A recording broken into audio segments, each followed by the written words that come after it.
I've been using an Apple Watch for the past 4 years, and in that time, I've found ways to best optimize my watch in terms of features, performance, and also battery life. And that's what we're going to be looking at today, where I want to show you the most impactful settings and features to change that, depending on how you set up your watch, can actually double your battery life. Now, the goal here is to keep the features on that you care about, but then also turn off what you don't need to stop battery life from going to waste. And I can tell you right away, there's a lot going on in the background of your Apple Watch taking power that really doesn't need to. Trust me, this video is worth watching as it's going to help you optimize and get more out of your Apple Watch. But first, I am giving away this brand new iPhone 15. And for a chance to win, be sure to like this video, subscribe to this channel, and subscribe to my main channel, Dion Schuddeboom, link below. And then leave a comment with your Instagram username and follow me on Instagram at Dion Schuddeboom, where I'll announce the winner on the 29th of December. Alright, so while some of the settings that we're going to look at today can be adjusted right on the watch, not all can. So I'm going to be showing you this on the iPhone in the Watch app. This also gives you a bigger view,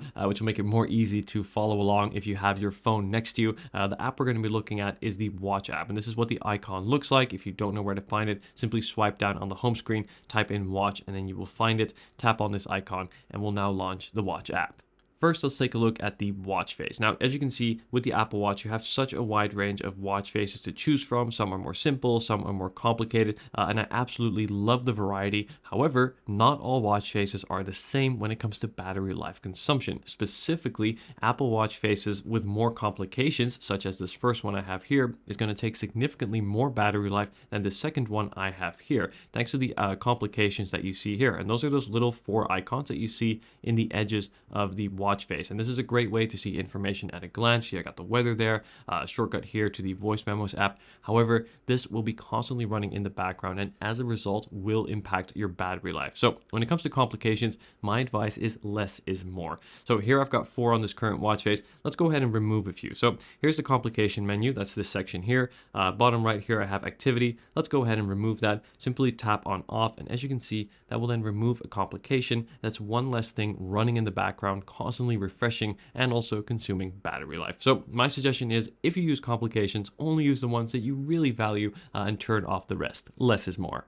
Next, let's move on to the display. Now, the Apple Watch has a truly gorgeous display, but there are ways to optimize it. So in the app here, we're going to scroll down to where we find display and brightness. And then first up top here, we have the brightness slider. And my suggestion is to keep this at the midway point. Now, I have mine turned up for the video so you can see the screen more clearly. But normally speaking, I found the auto brightness on the Apple Watch to do an excellent job at making the screen bright enough in those sunny days and also dim enough if, say, you're in the theater or late at night in bed. So keeping it at the midway point, I think, is that perfect balance between seeing your screen, that is important too after all, but then also saving battery life. Now, this next section is only going to apply to the Apple Watch Series 9, 8, 7, 6, 5, 4, 3, 2, 1. No, not those. Just for the Series 9 to 5. And that has to do with the always on display. If you're on an Apple Watch SE, this part won't apply to you, but don't worry, the next settings will. But speaking of the always on display, you can see I have it on here, and even when my watch is off my wrist, you can still see the time. And I think this is one of the best features of the Series 9, a great reason to go for the Series 9 versus, say, the SE.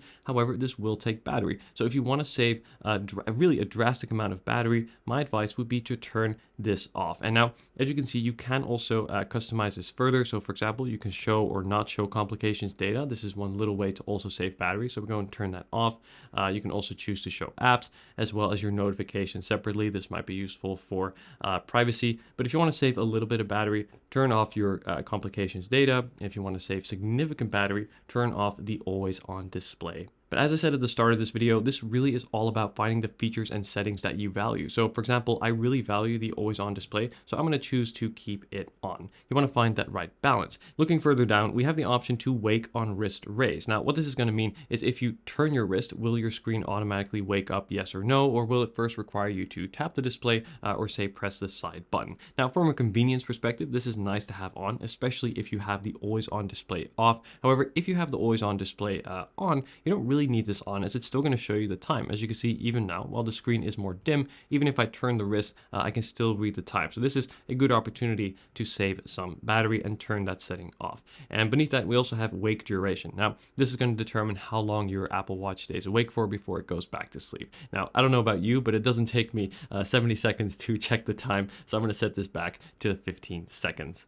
And this brings us to Siri. Now, Siri on the Apple Watch is actually one of my favorite Apple Watch features, not because Siri is the best digital assistant or anything, because I'm afraid she's not, but having it on the wrist is super convenient, make it so accessible and easy to use. However, how you use Siri can have a huge impact on your battery life. So in the main page here of the Watch app, we're going to scroll down to where we find Siri. Now, by default, listen for will be on. It's going to be either on this first one or second one. I'm not going to say these phrases to wake up your Siris, but ideally you would turn this off, as having this feature on means your watch is going to be constantly listening through the microphones for either of these activation phrases. And I can tell you this has a significant impact on battery. So turning this off instead means the way to activate Siri instead is to use the digital crown. Simply press and hold. As you can see, let me just unlock my watch here.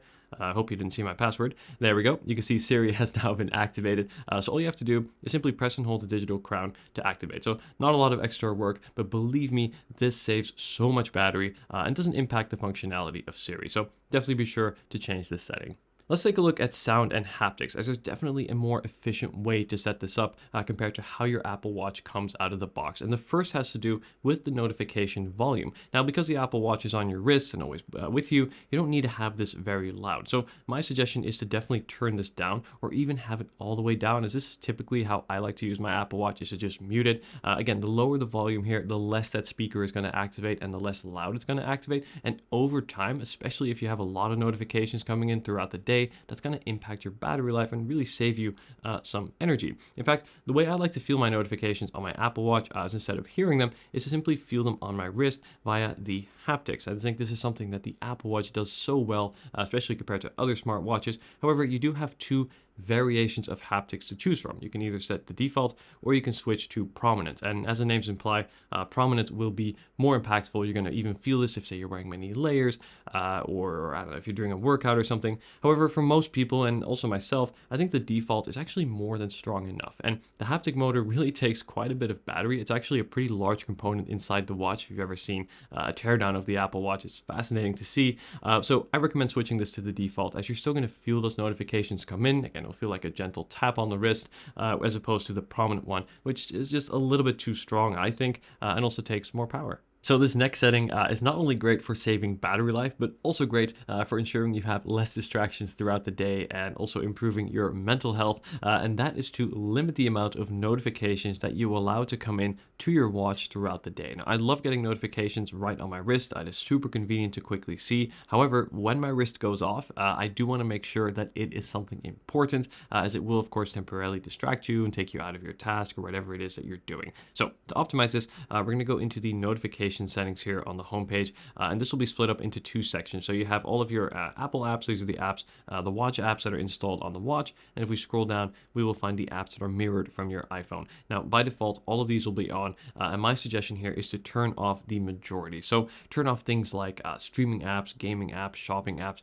right? Things that don't need to be bothering you throughout the day, let alone on your watch, but keep on things like your messages, for example, banking applications, or Maps app. So this way, when your watch goes off, you know it is something important. And again, the less your watch is going to go off, the less that speaker, that haptic motor is going to go off as well. And overall, or over time, this is going to save significant battery. So definitely good for your battery life and also for your well-being. And in this list, there's one that I want to pay specific attention to, and that has to do with your activity notifications. So right here on the top. Now, I think the Apple Watch is great for keeping yourself more active, right? Tracking your activity, your steps, your workouts, etc. However, by default, there's a lot of notifications that come in specifically from the activity app. So for example, things like your daily coaching, your goal completions, special challenges.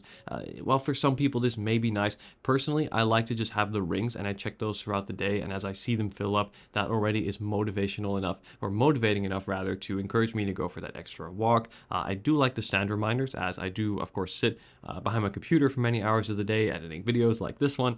So it is nice to have that stand reminder, but all these other notifications, I turn them off, and I suggest you do the same. Again, it's going to save you battery and bother you less throughout the day. One of the best features of the Apple Watch is its ability to continuously monitor your heart rate throughout the day, throughout the night. However, how you have this set up will definitely impact your battery life. So if we're going to go into the main page here of the Watch app and then scroll down to where we find heart, and then here we have the option to turn on or off specific notifications. You can see you have notifications for your general cardio fitness, as well as your general heart health to see your irregular rhythm. You can even have limiters. So say at the top or the bottom, if your heart rate goes above or below a certain point, you can choose to be notified. Now, for certain people, especially if you have a heart condition, I would say keep all of this on. This is useful data to have that you can take to your doctor, for example, or keep track of on your phone. However, if you don't have an underlying heart condition, my suggestion is to turn most of these off. Now, this doesn't mean your Apple Watch is no longer going to track your heart rate. It still will. However, it will do so less often, but we'll still check it, in my experience, around every 10 to 15 minutes or so while wearing. So in the health app on your iPhone or even on your watch, you'll still be able to see those graphs of how your heart rate fluctuates throughout the day, or say during a workout, which I like to see. But this way, you're not going to be notified throughout the day, and it's going to check it slightly less often to really save your battery, but still show you the heart data, in my opinion, giving you the best of both. Up next, we're going to disable a feature called WalkieTalkie. Now, if we're going to scroll down here, we'll find under W, WalkieTalkie. WalkieTalkie, really what it does is it's an easy way to quickly communicate with other Apple Watch users that you may have in your family. Unless you have many people in your family who also wear an Apple Watch and you don't want to just call them or send them an iMessage, it can be useful. Personally, I have not used it once, and it is on by default. So if you go and turn off notifications, it's also going to automatically turn off the feature and therefore stop your Apple Watch from looking from watches within the area or say on your network who also have this feature enabled. Again, saving battery life, and in my experience, not really giving up a big feature here. Now for this next settings, we're going to look at the Apple Watch specifically. So first, you have the option to activate low power mode. In case you don't know how to do this, press the side button, and then we're going to tap on the battery percentage here, and then we can tap on activate low power mode. We're going to scroll down, and then we can go ahead and turn this on. Now, this is a feature that I only recommend you use when you really need to, as while, according to Apple, this on its own will actually double your battery life, going from an estimated of 18 hours to 36 hours. It really turns off a lot of these essential features. As you can see, if we scroll through this list here, it really turns off a lot of the smart features that I think make the Apple Watch so great. So unless you're really running low on power and you need to stretch it a little bit further, but still want to see the time, you can activate this temporarily. But my recommendation really is to use these settings and optimize the features that we looked at today, as combined, depending on how you set it up, that's going to already save you half your battery life, or rather double your battery life, if not more. So it's really about turning on the features that you want to keep and turning off the ones that you don't. However, something I do recommend you turn on right on the watch is called Optimized Charging. So we're going to go into the settings app here on the Apple Watch, and then we're going to scroll down. And so in the main page, we scroll down to where we find battery. And then if we scroll down a little bit further, we click on battery health, we'll be able to see the battery health, and we have optimized charge limit. Now, I recommend you turn this on, actually, not just for your Apple Watch, but also for your iPhone, as what this is going to do is it's sort of going to learn your charging habits. So let's say you plug in your watch every night to charge, like I think most do. What it's going to do is first charge the battery up to 80%, and then wait to charge with the remaining 20% closer to when you typically unplug your watch, say in the morning when you wake up. And this is going to help prolong your battery health, as that's also going to mean your battery will ultimately last longer and give you more battery life, as the worse your battery health gets, the lower that total capacity gets. In other words, less battery life.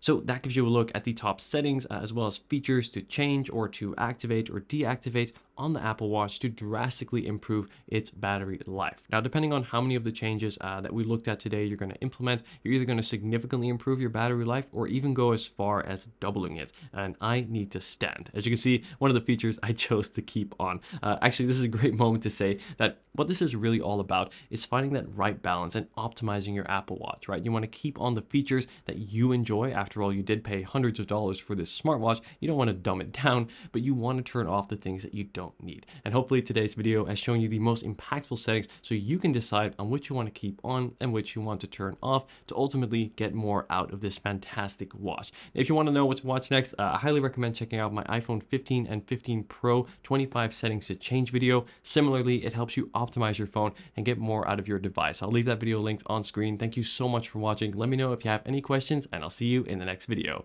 Take care.